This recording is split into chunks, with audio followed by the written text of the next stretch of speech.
I got robbed in Dublin a couple of years ago. Traumatic experience. It was a traumatic experience. I got robbed in Cork a couple of weeks ago. Pleasurable experience. It was grand, like, do you know what I mean? I was walking to my car after a comedy show. Streets were empty because no one usually comes to my comedy shows, right? And there was like a 60-year-old guy, a fit-looking 60-year-old guy, tall guy, standing next to my car. And I just walked into my car and he goes, "All right, Trouble, come here. Do you have a euro?" I said, "I've no cash in me, boy. Do you accept tap?" He said, "I don't, but there's an ATM around the corner. We'll just go there." I looked around, there was no one to help me, so I said, "Fuck it, all right, I guess I'm getting robbed. Let's go to the ATM, like, you know."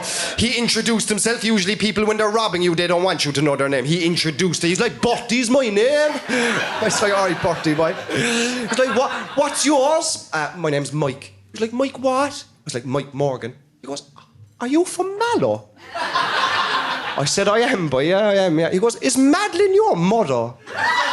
I said, "She is, boy. Yeah, she is." Small world, boy.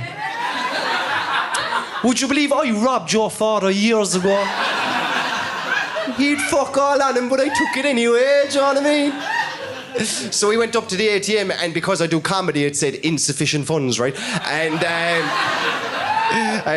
I actually got emotional now because I actually want Bertie to have the fucking money at this point, you know what I mean? Like, he's been A1 to me. Like, I actually got emotional. I was like, "Bertie, I'm doing comedy, man. It's not going great. Hopefully someday it does." Do you know what I mean? I started crying a small bit and he just goes, "Hold on there now a second, boy." And he took 20 euros out of his pocket. And he said, "If anybody else tries to rob you tonight, boy, you stick your chest out, you hand them that, and we'll say fuck all about it, all right?"